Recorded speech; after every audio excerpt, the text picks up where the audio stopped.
Hello and welcome to the very first episode of Nacho Problems, where we will turn an ordinary recipe into extraordinary nachos. I'm Nacho Queen, but you can call me M. Before we get started, I want to offer a quick apology. My intended cameraman broke his ankle a week before I filmed this, so neither he nor his really nice camera were available for the first few videos. I had to record everything on my cell phone, and I didn't even have a tripod for that. If you love everything about this video except the picture quality, stick with me. Hopefully we get that worked out. I wanted to start the series off with a truly classic recipe. So today we're making apple pie nachos, because who doesn't love apple pie, right? Step one, the chips. So first off, the chips. You got to start with the chips. They're the very base of what nachos are, and for this recipe, we're actually going to make two different kinds of chips. The first kind, we're going to dehydrate slices of apple to make apple chips. We start with 2 whole apples. We're going to take these and first slice them up thin on my mandolin slicer. Now before you freak out, yes, my slicer does come with a guard, and I did switch to using that once I got within an inch of the blade. If you don't have a mandolin, then you can absolutely use a knife. Just try to get nice, thin, even slices. Like this. Now I had a friend many years ago who would actually eat apples whole. Core, seeds, everything but the stem. And if that's you, skip this next step. But I wanted to cut the cores out of my slices because I don't like them. So I found one of my icing tips was the perfect size for this. So I'm just using that, and then I use a skewer to pop the cores out of the tip. And as you see, we end up with lovely apple slices. Now the variety of apples I'm using are called Pink Ladies. They're super sweet, they have a nice crunch to them, but of course you can use whatever apples are available to you and that you prefer. Next, we're going to place them in the bowl of my dehydrator and sprinkle them with some cinnamon. I actually did try this twice, once using just cinnamon and once using a blend of cinnamon and sugar, and both I found worked really well. Now we'll just place that in the Ninja, close the lid, and we need to set it to dehydrate. 150 degrees Fahrenheit is fine, and you want to set that for 8 hours. I found it really did need the full 8 hours to get the chips nice and crispy. So at this point, go grab yourself a book, maybe binge your favorite show, or you can always have it run overnight. All good options.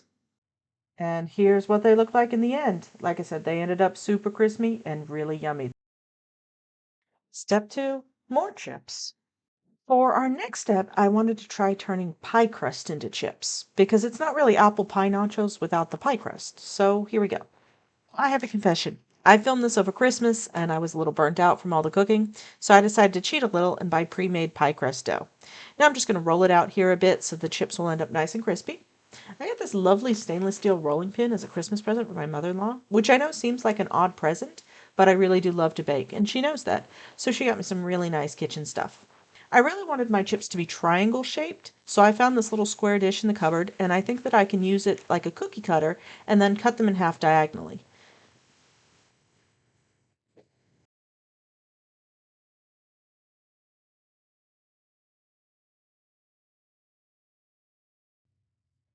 I'm just going to grab a baking sheet now, and we're going to line that with parchment paper.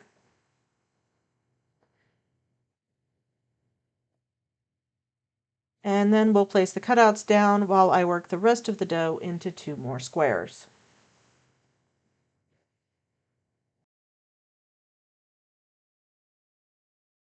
Now let's just cut them in half.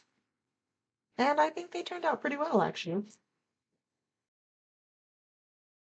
Now, pie crust, especially store-bought, doesn't have much flavor, so I decided to brush it with some melted butter and then sprinkle it with cinnamon and sugar. If I had made my own pie crust, I probably would have made it a touch sweet for more flavor, or maybe even worked some cinnamon and sugar into the dough.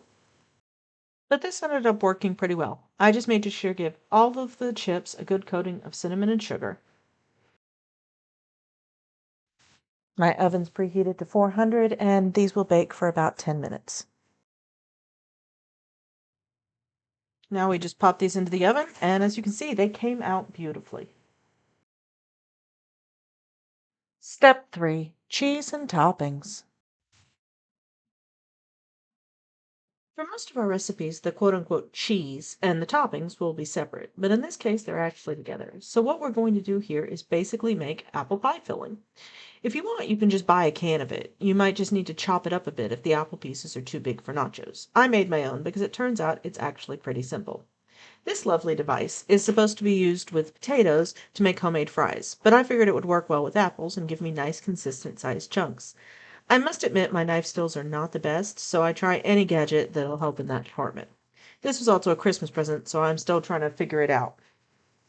It didn't really want to stay put very well. It has a big suction cup on the bottom of it, but it still slid all over the counter. On the second apple, I tried putting a silicone mat under it to try and keep it still, but that didn't help much. I also felt like I wasn't getting very good leverage, but that might be because I'm only 5'1". Anyway, we got the job done.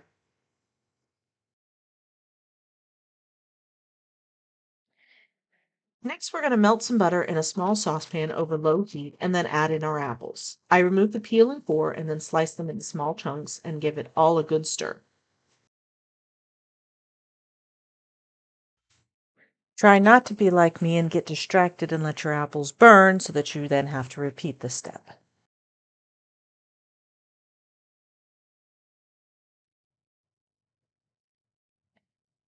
Next, stir in some brown sugar and cinnamon, mix it all together, and let it cook for a few minutes until the apples begin to soften.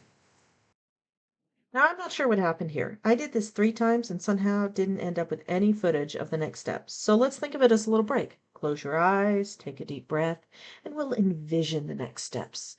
I added about 1.5 to 2 cups of apple cider to the pot and let it cook on low heat for about 10 minutes until the apples were soft but not mushy.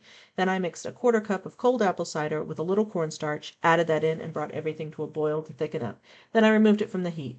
Okay, break time over. Open your eyes and let's make some nachos. Step 4. Let's eat. Okay, this is what you've been waiting for. It's time to put it all together. So first time I did this, I tried using a bowl, but it wasn't really visually pleasing, so let's try a plate this time. Let's get our apple chips we made yesterday, and then we're going to put some of our pie crust on the plate, and now arrange it with some of the apple chips. Try and make it look pretty. I did notice one downside of this recipe is that everything was brown. So in retrospect, I think I should have added maybe like a dollop of whipped cream or a cherry on top or something just to give it a little brightness and color. But that's something you can do if you make it. And last, we're going to pour some of that lovely sauce we made all over the top. And I think that's it. We have made apple pie nachos. Let's try them.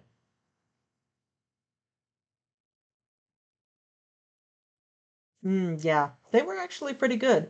The pie crust chips were kind of bland on their own, but with the sauce on top, they were really good. So overall, I'm going to call this one a success. That's all for this week's episode. I hope you enjoyed it.